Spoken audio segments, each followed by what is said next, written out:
Welcome back to Tea and Table. I'm Annie, and this is already episode number 9, so a good time to pause for a moment and look back. So over the past couple of weeks, I've gotten 2 major pieces of feedback. The first one is about including more tea content, which I dutifully addressed in last week's episode. If you missed it, episode 8 is about green and black tea and the shocking revelation that they secretly originate from the same plant. So that's some exclusive and exciting tea content right there. The second piece of feedback has been that it tends to be hard to follow the podcast when I talk about specific game mechanics and design choices. Anticipating this, I've put links to images in the show notes, but I totally see that you can't always stop to look at pictures while listening to a podcast.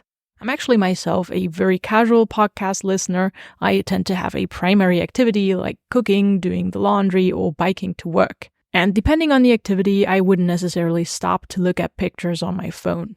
So long story short, as a result, I plan to try out a video format for my design diaries instead. Now, that is going to be a lot more work to produce, so I won't even try to make it a weekly format.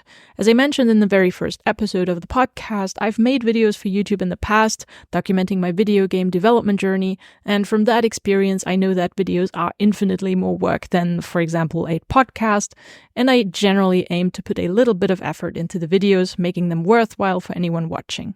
Beyond design diaries about games I'm working on, I also plan to make a few other types of board game related videos. No top 10 lists, don't worry, so I'll keep you posted on that. Anyway, accordingly, I will also switch up the podcast format a bit.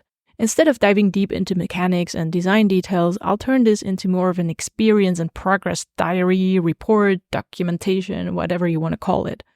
And as before, I'll keep it short so that it doesn't cost me too much time to make. So let's try it out. What have I been up to?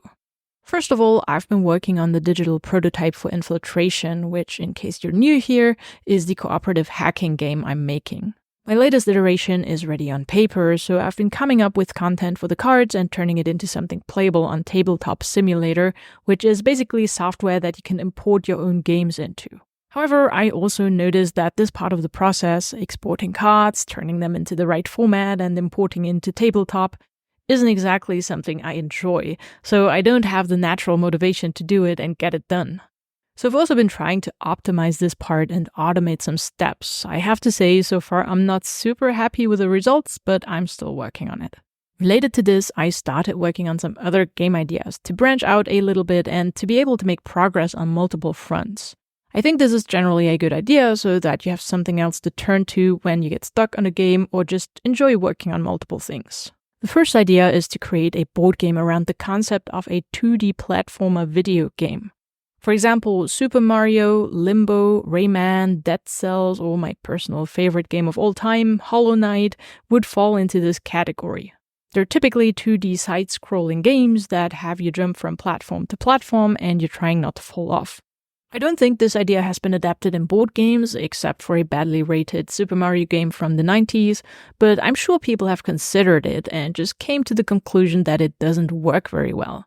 I've also thought about it before, but I think I've now found an interesting twist on it. I've already tested the idea a couple of times and it generally works, so now I'm making a slightly more sophisticated version with some improvements and additional content. If you're curious, I'll try to make a video about it. The other idea I'm working on is still in the ideation phase, and that's a 1D dungeon crawler. The idea being to strip away the majority of the complexity in a normal dungeon crawler and focusing purely on a few simple core mechanics. I'll leave it at that for now. Thank you for listening, and I'll talk to you next time.